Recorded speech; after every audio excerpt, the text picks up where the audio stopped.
Un Sapiac des grands soirs comptait bien voir Montauban poursuivre son invincibilité à domicile cette saison contre Agen pour cette confrontation également décisive pour les toutes premières places du classement. Après 3 premiers points de Darbo pour Agen et 13 minutes de jeu, l'USM va chaparder une balle au sortir d'une touche. Les Verts et Noirs vont alors chercher l'axe avec Swanepoel qui fixe et donne parfaitement à son centre Mati. Le numéro 12 Casquet résiste à 2 défenseurs et marque en 2 temps tout en se retournant dans le but. Alors qu'on leur revoit toutes les intentions de jeu de la meilleure défense du championnat, cette première réalisation lance positivement les débats et Bosviel va même transformer. Le score va donc grimper à 7-3 puis 7-6 après une nouvelle pénalité de Darbo pour les Marines et Blancs. Mais Agen a réagi par Tisley qui a gagné de précieux mètres, puis par Tao et qui a vite joué cette pénalité sur les poteaux. Les avants-suavistes vont âprement conserver la munition en cette 26e minute de jeu pour espérer marquer et prendre le score. Darbo décide d'écarter pour Nakosi qui amène à lui les 2 défenseurs et sert acrobatiquement Florian Denos. L'arrière et capitaine n'a plus qu'à se jeter derrière la ligne pour cet essai. Agen mène donc 11-7, puis 13 et 16-7 suite à la transformation et à une pénalité de Darbo qui récompense le réalisme de la meilleure attaque agenaise de Pro D2. Mais à moins de 10 minutes de la pause, l'USM lance encore Mati à la suite d'un moll.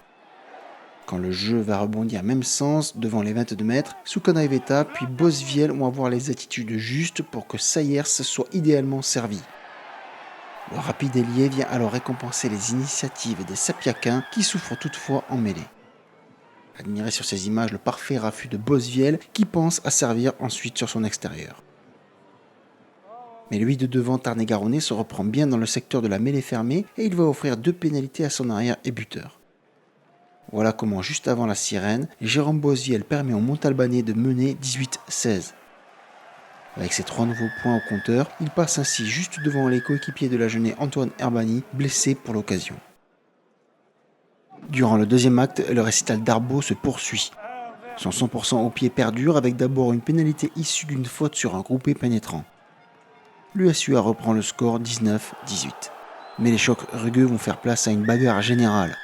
Alors que Montauban occupe les 22 mètres d'en face, Chaput va jouer vite une pénalité à la main. Tonga commet une faute grossière, mais Esclose veut se faire justice lui-même avant que Chelidze assène lui aussi des coups de poing.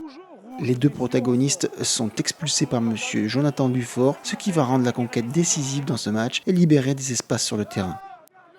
Pourtant, les Sapiacains n'en profitent pas. Un écran sur ce lancer en touche va même porter le nombre de points de Clément Darbo à 17 unités avec toujours un sans faute au pied, même de plus de 50 mètres comme ici. En tribune, le président de Tango est tout en joie quand le coach Pépé Lafont est dépité. Mais durant les 3 dernières minutes du match, l'USM pilonne pour arracher la victoire et conserver Sapiac imbattable, mais sans succès. Un dernier ballon gardé au sol permet à l'arbitre de libérer les Agenais. Les hommes de Mathieu Blin l'emportent donc 22-18 contre un adversaire direct dans la course à la montée et qui se contente d'un petit bonus défensif.